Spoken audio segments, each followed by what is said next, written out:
दोस्तों, स्वागत है आपका हमारे YouTube चैनल सबसे अनोखा सेंटर में। हम लोग अध्याय 3 की प्रश्नावली 3.3 को हल कर रहे थे और इस वीडियो में हम लोग प्रश्न 3 के बचे पॉइंटों को हल करेंगे, यानी कि चौथे, पाँचवें और छठे पॉइंट को हल करेंगे। पहले, दूसरे और तीसरे पॉइंट को हम लोग पिछली वीडियो में हल कर चुके हैं। ठीक है, तो देखें प्रश्न की हेडिंग। प्रश्न क्या कह रहा है? निम्न समस्याओं के रैखिक समीकरण युग्म बनाइए और उनके हल प्रतिस्थापन विधि द्वारा ज्ञात कीजिए। ठीक है, जैसे कि हमें चौथे पॉइंट में ये समस्या दी गई है, यानी कि जो ये हमें भाषा दी गई है, समस्या का मतलब है प्रश्न। ठीक है, ये जो हमें चौथे पॉइंट में प्रश्न दिया गया है, तो इसे हमें क्या करना है? पहले रैखिक समीकरण युग्म बनाना है और फिर उनके जो हल हैं वो हमें प्रतिस्थापन विधि से निकालने हैं। ठीक है, प्रतिस्थापन विधि से ज्ञात करने। तो पहले अपन लोग प्रश्न को पढ़ लेते हैं। क्या है?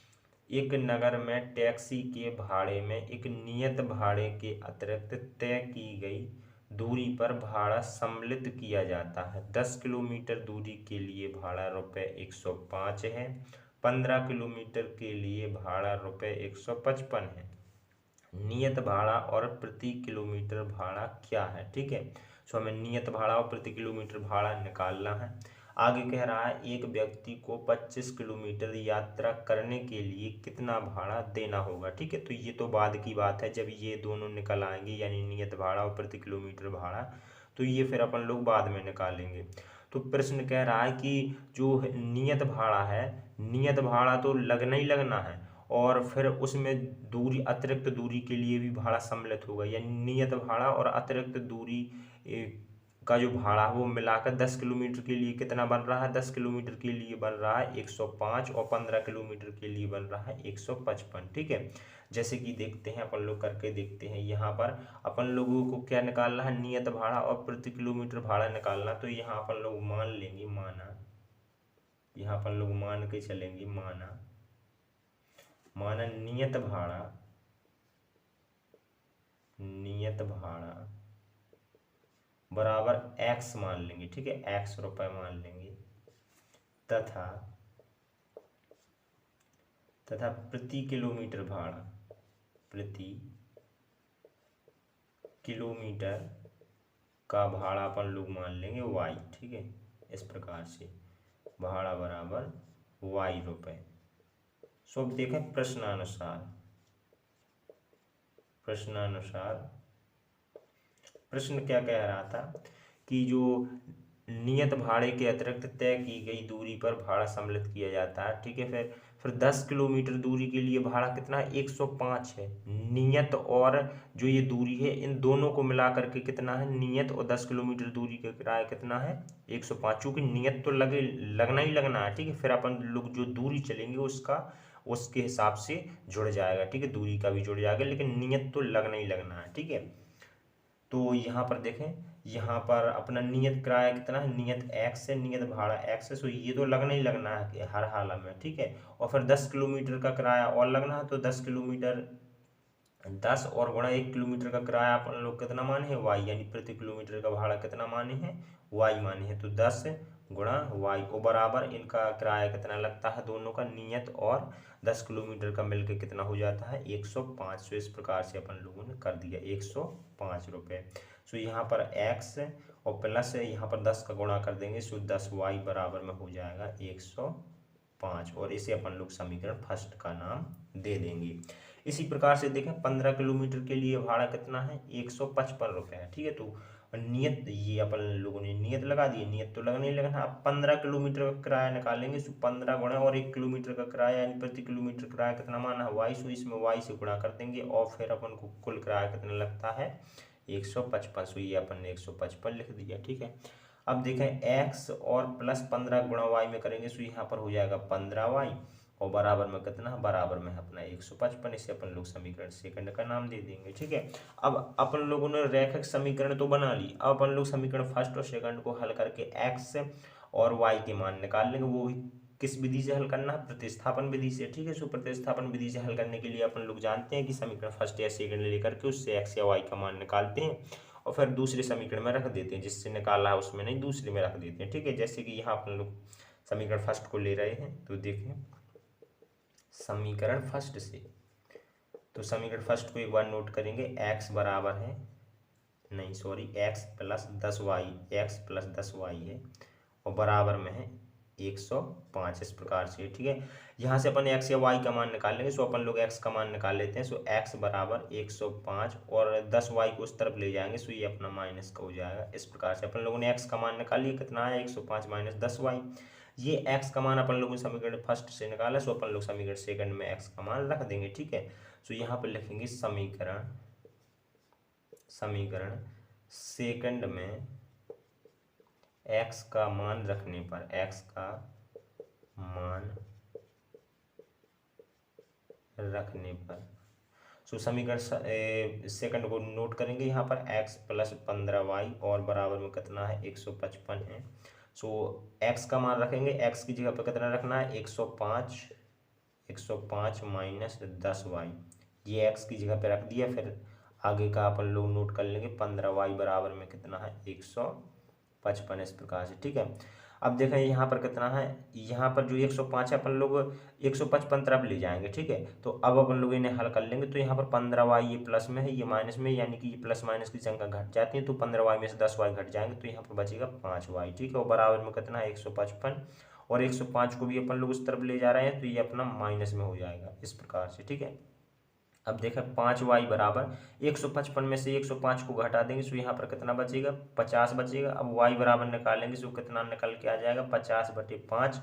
और अपन लोग क्या करेंगे 50/5 और इसमें 50 में 5 से भाग लगा देंगे, तो ये भाग जाएगा अपना 10 बार, यानी कि y का मान कितना आ गया है, y का मान आ गया है अपना 10, y बराबर 10 आ गया है, ठीक है। सो अब अपन लोग y का मान समीकरण फर्स्ट या सेकंड में रख देंगे, वहां से अपन को x का मान मिल जाएगा और फिर अपना सवाल हल हो जाएगा, ठीक है। सो यहाँ पर लिखेंगे y का मान समीकरण फर्स्ट में रखने पर, किसी भी समीकरण में रख सकते हैं फर्स्ट या सेकंड में, ठीक है। तो यहाँ अपन लोग फर्स्ट में रख रहे हैं, फर्स्ट में रखने पर, तो समीकरण फर्स्ट को देखें। समीकरण फर्स्ट है x प्लस 10y और बराबर में 105 है। सो यहाँ पर x और प्लस 10 गुणा y का मान 10 है और बराबर में कितना है 105 है, ठीक है। सो x बराबर यहाँ पर हो जाएगा, यहाँ पर 100 हो जाएगा, प्लस 10 धाम 100 और बराबर में है 105, ठीक है। 100 को उस तरफ ले जाएंगे, सो x बराबर 105 माइनस 100, यानी कि x बराबर निकल आएगा अपना 5, ठीक है। x बराबर 5 निकला है और y बराबर कितना निकला है, y बराबर 10 निकला है, ठीक है। तो जो हमें नियत भाड़ा और प्रति किलोमीटर भाड़ा निकालना था वो हमारा निकल के आ गया है। देखिएगा यहाँ पर लिखेंगे अतः नियत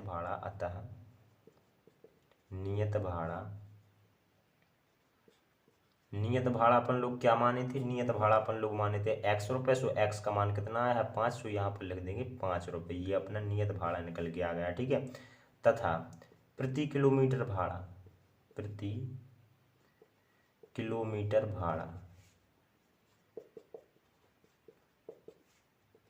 कितना माने थे अपन लोग y माने थे, ठीक है। y माने थे तो y का मान कितना आया है 10 आया है, तो ये हो जाएगा 10 रुपये, ठीक है। तो अपन लोगों ने नियत भाड़ा प्रति किलोमीटर भाड़ा निकाल लिया, ठीक है। प्रश्न क्या कह रहा था कि एक व्यक्ति को 25 किलोमीटर यात्रा करने के लिए कितना भाड़ा देना होगा, ठीक है। तो यहाँ पर देखिएगा, यहाँ पर अपन लोग निकाल लेते हैं। यहाँ पर देखें अपन लोगों ने जो यहाँ पर देखिएगा जो 10 किलोमीटर के लिए भाड़ा निकाला था, उसमें क्या किया था, नियत भाड़ा जोड़ा था और 10 किलोमीटर का भाड़ा। इसी प्रकार से अपन को 25 किलोमीटर का भाड़ा निकालना है, तो x ये नियत तो जुड़ेगी और 25 और गुणा 1 किलोमीटर का भाड़ा कितना है y। सो इस प्रकार से ये कर दिया अपन ने। अब अपन लोग यहाँ पर x और y के मान रख देंगे और इसे हल कर लेंगे, सो अपना आ जाएगा। सो x का मान कितना है, x का मान अपना 5 है और प्लस 25 गुणा y का मान कितना है, y का मान 10 है, ठीक है। तो यहाँ पर 5 और प्लस यहाँ पर कितना हो जाएगा, यहाँ पर हो जाएगा 250 और यहाँ पर जोड़ देंगे दोनों को, सो 255, यानी कि 25 किलोमीटर यात्रा करने के लिए कितने रुपए लगेंगे, 255 रुपये लगेंगे। सो ये 25 किलोमीटर के लिए भाड़ा है, ठीक है। तो अब देखें अगला पॉइंट, 5वां पॉइंट, यदि किसी भिन्न के अंश और हर दोनों में 2 जोड़ दिया जाए तो वह 9/11 हो जाती है, ठीक है। यदि अंश और हर में 3 जोड़ दें तो वह 5/6 हो जाती है। वह भिन्न ज्ञात कीजिए, ठीक है। प्रश्न कह रहा था, प्रश्न जो है हमारा 5वां प्रश्न है, जो 5वें पॉइंट का प्रश्न है, वो कह रहा है कि एक भिन्न है और अगर अंश और हर में अगर हम 2 जोड़ दें तो भिन्न 9/11 बन जाती है। और अगर हम अंश और हर में 3 जोड़ दें तो वो हमारी 5/6 बन जाती है। कह रहा है वो भिन्न ज्ञात कीजिए क्या है। तो अपन लोग जानते हैं कि भिन्न में दो चीज़ें होती हैं, एक तो होता है अंश और एक होता है हर। ठीक है, एक होता है अंश, एक होता है हर। तो अपन लोग मान लेंगे, माना भिन्न का अंश, भिन्न का अंश बराबर x मान लीजिए। ठीक है, x, तथा भिन्न का हर बराबर मान लिया अपन लोगों ने y। तो भिन्न क्या होती है, तो भिन्न, अभी हमने आपको बताया भिन्न में दो चीजें होती है, अंश और हर। सो अंश अपना ऊपर होता है भिन्न में और हर अपना नीचे होता है। ठीक है, अंश अपन लोग कितना माने x और हर अपन लोग माने y। ठीक है, तो अगर अपन लोगों को भिन्न निकालनी है तो x और y के मान चाहिए होंगे। अपनी भिन्न निकाल आ गई, जो अपन को प्रश्न कह रहा था कि भिन्न निकालिए। ठीक है, सो अपन को x और y के मान निकालने हैं। सो देखा प्रश्नानुसार और स्थिति 1, स्थिति फर्स्ट क्या कह रहा था, पहले कह रहा है कि अगर हम लोग अंश और हर में 2 जोड़ दें, अंश और हर में दोनों में 2 जोड़ दें तो 9/11 बन जाएगी भिन्न। तो पहले अपन लोग भिन्न को लिखेंगे, भिन्न क्या है अपनी x/y। अब प्रश्न कह रहा है इन अंश और हर यानी कि ऊपर वाली संख्या में और नीचे वाली संख्या में अगर अपन लोग 2 जोड़ दें, प्रश्न कह रहा है अगर 2 जोड़ दें, ऐसा कर दें तो जो ये भिन्न का मान है वो 9/11 बन जाएगा इस प्रकार से। ठीक है, सो अपन लोगों ने कर दिया। अब इसका अपन लोग कैंची गुणा कर लेंगे और अपन लोग समीकरण बना देंगे, यानी कि इसका गुणा इसमें करेंगे और इसका गुणा इसमें करेंगे। तो 11 का गुणा अपन लोग x + 2 में करेंगे। तो एक बार लिख देते हैं 11 गुणा x + 2। इसी प्रकार से 9 का गुणा इसमें होगा तो 9 गुणा y + 2 इस प्रकार से। अब देखें 11 का गुणा x में करेंगे तो यहाँ पर 11x हो जाएगा और 2 में करेंगे तो यहाँ पर अपना 22 हो जाएगा और बराबर y में करेंगे यहाँ पर 9 का गुणा तो यहाँ पर 9y हो जाएगा और 9 का गुणा 2 में करेंगे तो यहाँ पर अपना 18 हो जाएगा। अब 9y और 18 को इस तरफ ले जाएंगे। ठीक है, तो अपना 11x + 22 ये पहले से है, इसे ला रहे हैं तो ये अपना माइनस में हो जाएगा, क्योंकि एक साइड से जब संख्या दूसरी साइड जाती है तो उसका चिन्ह बदल जाता है। अब देखें यहाँ पर 11x, अब y वाले पद को लिख लेते हैं कितना हम -9y और यहाँ पर देखिएगा 22 में से अपन लोग 18 को घटा देंगे तो कितना बच जाएगा, यहाँ पर बच जाएगा अपना 4, चूंकि प्लस की संख्या बड़ी है इसलिए प्लस का 4 बच जाएगा बराबर में 0। इस प्रकार से अपन लोगों ने कर दिया। ठीक है, इसे अपन लोग समीकरण फर्स्ट मान लेंगे। अब देखें, अब अपन लोग समीकरण सेकंड बनाएंगे, यानी कि स्थिति सेकंड से अपना समीकरण सेकंड आएगा। सो स्थिति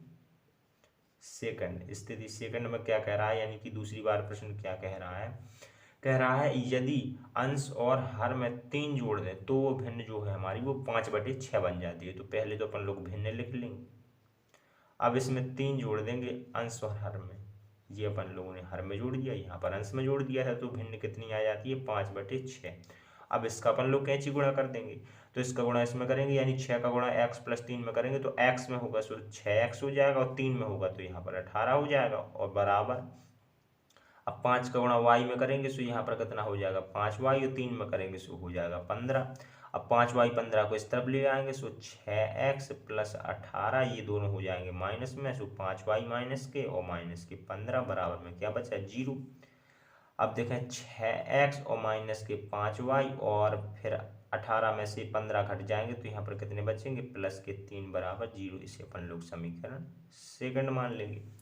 और अब अपन लोग एक काम करेंगे कि समीकरण फर्स्ट या सेकंड से x या y के मान निकाल लेंगे, क्योंकि अपन को प्रतिस्थापन विधि से हल करना, तो प्रतिस्थापन विधि में तो यही करते हैं जो हम आपको बता रहे हैं। ठीक है, सो अपन लोग समीकरण फर्स्ट या सेकंड ले लेंगे, तो यहाँ पर अपन लोग समीकरण सेकंड को लेकर चलते हैं। ठीक है, किसी भी समीकरण को ले सकते हैं, तो यहाँ पर समीकरण सेकंड से और समीकरण सेकंड को लिखेंगे 6x - 5y + 3 बराबर 0 और यहाँ से x या y का मान निकाल लेंगे। तो अपन लोग यहाँ से अपन लोग x का मान निकाल लेते हैं। तो यहाँ पर देखें, यहाँ पर 6x बराबर 5y को इस तरफ ले जाएंगे तो ये प्लस में हो जाएगा और इस 3 को भी ले जाएंगे तो ये माइनस में हो जाएगा। अब x बराबर निकालना है। ठीक है, x बराबर निकालना है तो 5y और -3 और बटे में ये 6 पहुंच जाएगा। इस प्रकार से x का मान इतना आ गया है। ठीक है, अब अपन ने x का मान सेकंड से निकाला, सो अपन लोग फर्स्ट में रख देंगे। तो यहाँ पर देखिएगा, यहाँ पर लिखेंगे x का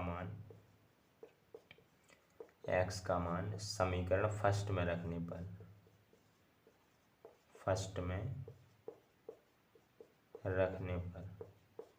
सो समीकरण फर्स्ट को देखेंगे क्या है, 11x, 11 गुणा x का मान रखेंगे 5y -3, और फिर फर्स्ट में क्या है -9y है, तो -9y, और इसके बटे में भी है, देखिएगा इसके बटे में भी कितना है 6 है, 5y -3 के बटे में 6 है।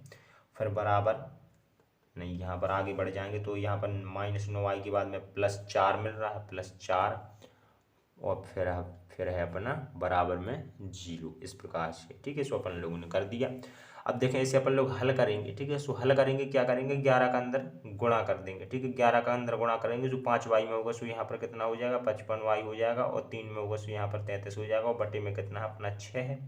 अब -9y, और यहाँ पर अपन लोग क्या करते हैं, यहाँ पर अपन लोग 4 को उस तरफ ले जाते हैं। ठीक है, तो ये अपना हो जाएगा माइनस में, इस प्रकार से। ठीक है, अब अपन लोग ले लेंगे लासा, इस प्रकार से इसके नीचे 1 करेंगे, लासा ले लेंगे, सो लासा मिलेगा अपन लोगों को 6। ठीक है, लासा 6 मिलेगा, तो यहाँ पर भाग एक बार जाएगा, यानी कि 1 का गुणा अपन लोग ऊपर करेंगे, अपन लोगों को ऊपर वाली संख्या जो कि तुम्हें मिल जाएगी, तो 55y -33, और यहाँ पर ये माइनस का चिन्ह लगाएंगे, यहाँ पर भाग 6 बार जाएगा, 6 का गुणा अपन लोग 9y में कर देंगे, तो यहाँ पर कितना हो जाएगा, यहाँ पर हो जाएगा 54। ठीक है, यहाँ पर 54 हो जाएगा, तो यहाँ पर अपन लोगों ने लिख दिए 54 और y।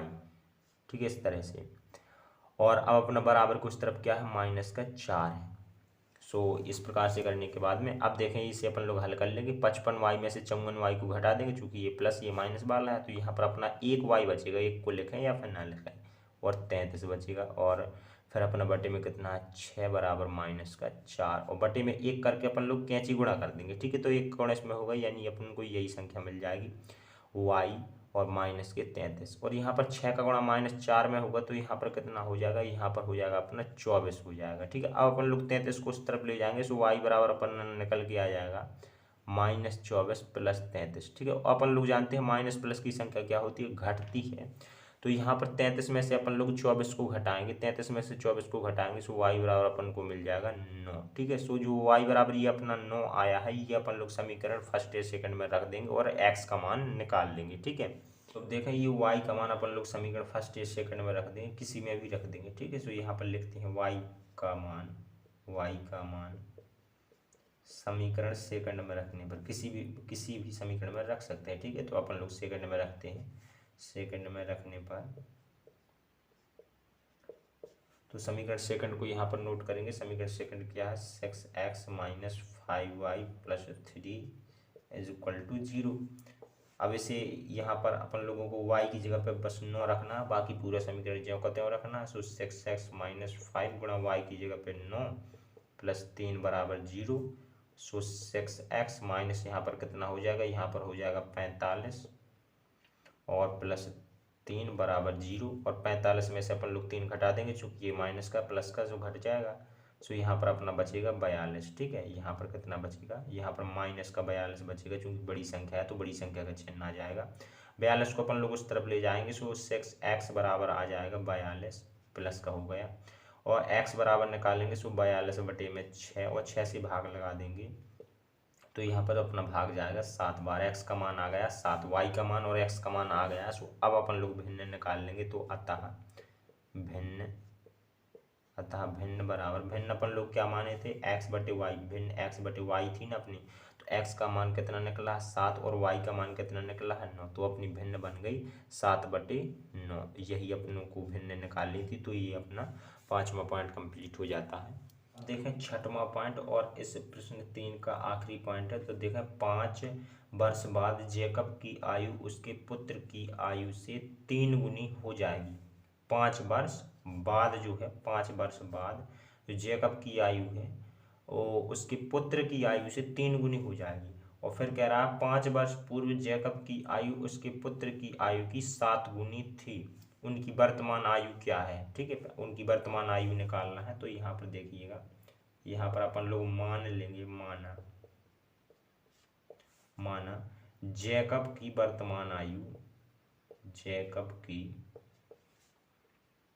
वर्तमान आयु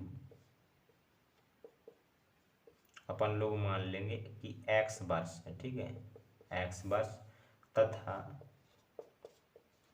पुत्र की वर्तमान आयु, पुत्र की वर्तमान आयु कुछ अलग मान लेंगे, यानी कि y वर्ष। तो इस प्रकार से अपन लोगों ने कर लिया, ठीक है। अब देखें यहाँ पर 5 वर्ष बाद की बात हो रही, 5 वर्ष बाद की बात हो रही है, तो यहाँ पर अपन लोग 5 वर्ष बाद दोनों की आयु निकाल लेंगे, ठीक है। तो यहाँ पर लिखेंगे 5 वर्ष बाद, 5 वर्ष बाद जैकब की आयु, जैकब की आयु, तो 5 वर्ष के लिए, ठीक है, मतलब बाद के लिए, 5 वर्ष बाद के लिए, तो अपन को यहाँ पर करना पड़ेगा उनकी वर्तमान आयु कितनी है जैकब की x और +5 कर देंगे, ठीक है। अगर अपन को बाद निकालना है, बाद की आयु निकालना है, तो जितने भी वर्ष बाद की आयु निकालनी है उतने वर्ष अपन लोग उसकी वर्तमान आयु में जोड़ देते हैं, ठीक है। तो ये अपनी बाद की आयु निकल आती है, 5 वर्ष बाद की आयु निकल आई। इसी प्रकार से अगर अपन को 10 वर्ष बाद की आयु निकालनी होती है तो इसमें अपन लोग 5 की जगह 10 जोड़ देते हैं। अब अपन लोग 5 वर्ष बाद पुत्र की आयु निकाल लेते हैं, 5 वर्ष बाद पुत्र की आयु, तो पुत्र की वर्तमान आयु में अपन लोग 5 जोड़ देंगे, तो पुत्र की वर्तमान आयु अपन लोग y माने हैं और इसमें अपन लोग 5 जोड़ देंगे, सो y + 5, ये पुत्र की 5 वर्ष बाद की आयु निकल आई, ठीक है। अब देखें प्रश्न क्या कह रहा था, जो 5 वर्ष बाद है जैकब की आयु उसके पुत्र की आयु की 3 गुनी हो जाएगी, ठीक है। तो देखें यहाँ पर जैकब की आयु, जो जैकब की आयु है उसके पुत्र की आयु की 3 गुनी हो जाएगी, तो जैकब की आयु लिखेंगे कितनी है, x + 5 है, तो ये जैकब की आयु है, ठीक है। और दूसरी तरफ लिखेंगे उसके पुत्र की आयु y + 5। अब ये जो है ना, ये जैकब की आयु इसकी आयु से 3 गुनी है, यानी ये 3 गुनी है x + 5, तो जो 3 गुनी है उसके दूसरी तरफ अपन लोग 3 का गुणा कर देंगे, ठीक है। अगर ये 3 गुनी होती तो इस तरफ गुणा कर देते, ठीक है। तो यहाँ पर ये अपन ने कर लिया। अब अपन लोग इसे आगे थोड़ा सा हल कर देंगे, सो x + 5 और 3 का गुणा अंदर कर देंगे, सो यहाँ पर हो जाएगा 3y और 5 में करेंगे, सो ये 5 है, तो यहाँ पर 5 में 3 का गुणा करेंगे, सो ये हो जाएगा 15। अब 3y 15 को अपन लोग इस तरफ ले आएंगे, सो यहाँ पर अपना हो जाएगा x और +5 और -3y और -15, ये इस तरीके से हो जाएगा बराबर में 0। यहाँ पर x - 3y और यहाँ पर 15 में से 5 को घटा देंगे तो ये अपना 10 बन जाएगा और बराबर में 0। इसे अपन लोग समीकरण 1 का नाम दे देंगे। अब अपन लोग क्या करेंगे, अब अपन लोग आगे चलेंगे, तो यहाँ पर देखें आगे क्या कह रहा है कि 5 वर्ष पूर्व जैकब की आयु उसके पुत्र की आयु की 7 गुनी थी। तो अब पूर्व की बात हो रही है, तो अब अपन लोग 5 वर्ष पूर्व दोनों की आयु निकाल लेंगे। तो यहाँ पर लिखेंगे 5 वर्ष पूर्व, 5 वर्ष पूर्व जैकब की आयु, तो पूर्व के लिए अपन लोग माइनस करते हैं, यानी जितने वर्ष भी पूर्व अपन लोगों को निकालनी होती है तो वर्तमान आयु में से उतने ही अपन लोग वर्ष घटा देते हैं। तो 5 वर्ष पूर्व निकालना तो अपन लोग 5 घटा देंगे वर्तमान आयु में से। जैकब की वर्तमान आयु अपन लोग x माने थे, ठीक है। सो ये अपनी 5 वर्ष पूर्व की आयु निकल के आ गई। अब हम लोग पुत्र की आयु भी निकाल लेते हैं, तो यहाँ पर लिखते हैं 5 वर्ष पूर्व पुत्र की आयु,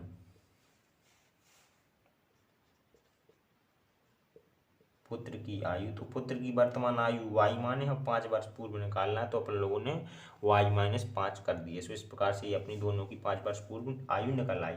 अब प्रश्न क्या कह रहा था कि 5 वर्ष पूर्व जैकब की आयु उसके पुत्र की आयु की 7 गुनी थी, ठीक। कितनी थी, 7 गुनी थी जैकब की आयु। तो पहले तो अपन लोग जैकब की आयु लिखेंगे, ये इस प्रकार से है, और फिर उसकी पुत्र की आयु लिखेंगे, ये पुत्र की आयु है। तो ये वाली आयु यानी जैकब की आयु है 7 गुनी थी, तो इसमें अपन लोग 7 का गुणा कर देंगे।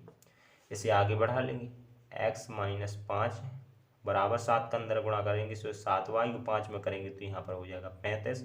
7y और 35 को अपन लोग इस तरफ ले आएंगे, सो x - 5 और ये माइनस का 7y और ये हो जाएगा प्लस का 35 और बराबर में 0 बचेगा। सो x - 7y और यहाँ 35 में से 5 घटा देंगे तो यहाँ पर बचेगा 30 बराबर 0। इसे समीकरण अपन लोग सेकंड का नाम दे देंगे। अब अपने पास में समीकरण फर्स्ट और सेकंड आ चुके हैं। सो अब अपन लोग क्या करेंगे, अब अपन लोगों को प्रतिस्थापन विधि से इन दोनों को हल करना है। तो इनमें से कोई एक समीकरण ले लेंगे, वहां से x या y का मान निकाल लेंगे। ठीक है, तो यहाँ पर लिखते हैं समीकरण फर्स्ट से, समीकरण फर्स्ट से, और समीकरण फर्स्ट को यहाँ पर लिखेंगे x माइनस 3y माइनस 10 बराबर 0। यहाँ से x का मान निकालेंगे, सो x बराबर 10 और प्लस 3y, इन दोनों को अपन लोग उस तरफ ले गए हैं तो ये अपने प्लस में हो गए। x का मान आ गया है 10 प्लस 3y, x का मान अपन लोग समीकरण सेकंड में रख देंगे चूंकि फर्स्ट से निकाले हैं। ठीक है, तो यहाँ पर लिखेंगे x का मान समीकरण सेकंड में रखने पर, सेकंड में रखेंगे तो सेकंड में x है, तो x की जगह पे 10 प्लस 3y रखना है, तो 10 प्लस 3y रख दिया। फिर आगे क्या है, आगे अपन लोग जो कहते हैं उतार देंगे, माइनस का 7y और प्लस का 30 बराबर 0। यहाँ पर देखेंगे, यहाँ पर 30 और 10 जुड़ जाएगा, सो यहाँ पर कितना हो जाएगा, यहाँ पर ये अपना हो जाएगा 40, और यहाँ पर देखें 7y ये माइनस का है, ये प्लस का है, यानी कि 7y में से अपना 3y घट जाएगा, तो यहाँ पर बचेगा अपना 4y, वो भी माइनस का, चूंकि माइनस की संख्या बड़ी है, और बराबर में कितना है 0 है। ठीक है, अब अपन लोग 40 को ले जाएंगे उस तरफ। ठीक है, 40 को उस तरफ ले जाएंगे तो यहाँ पर अपना माइनस 4y बराबर निकल के आ जाएगा माइनस का 40। ठीक है, ये माइनस दोनों तरफ है तो ये माइनस तो खत्म हो जाएगा। ठीक है, सो यहाँ से अब ये माइनस माइनस खत्म हो गया, सो 4y बराबर कितना निकल आएगा, 4y बराबर निकल के आ जाएगा अपना 40। ठीक है, अब यहाँ से देखा y बराबर निकालेंगे तो अपना ये जो 4 है ये अपना 40 के बटे में चला जाएगा, सो 40 बटे हो जाएगा 4, और यहाँ अपन लोग भाग लगा देंगे, सो y बराबर आ जाएगा अपना 10। y का मान 10 आ गया है। अब जो ये y का मान 10 आया है, ये अपन लोग समीकरण फर्स्ट या सेकंड में रख देंगे। यहाँ पर देखा अपन लोग y का मान समीकरण फर्स्ट में रख रहे हैं, किसी भी समीकरण में रख सकते हैं, अपने पास में दो समीकरण है, तो यहाँ पर लिखेंगे y का मान समीकरण फर्स्ट में रखने पर,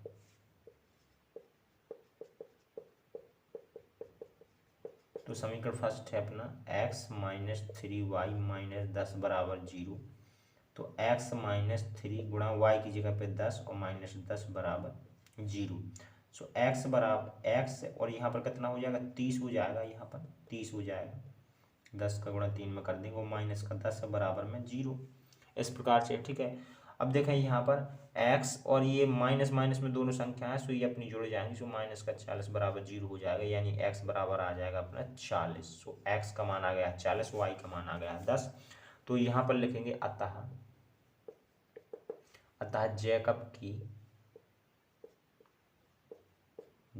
की वर्तमान आयु, जैकब की वर्तमान आयु अपन लोग कितने माने थे, x माने थे, तो x का मान आया 40, तो ये हो जाएगी 40 वर्ष। ठीक है, इसी प्रकार से तथा पुत्र की वर्तमान आयु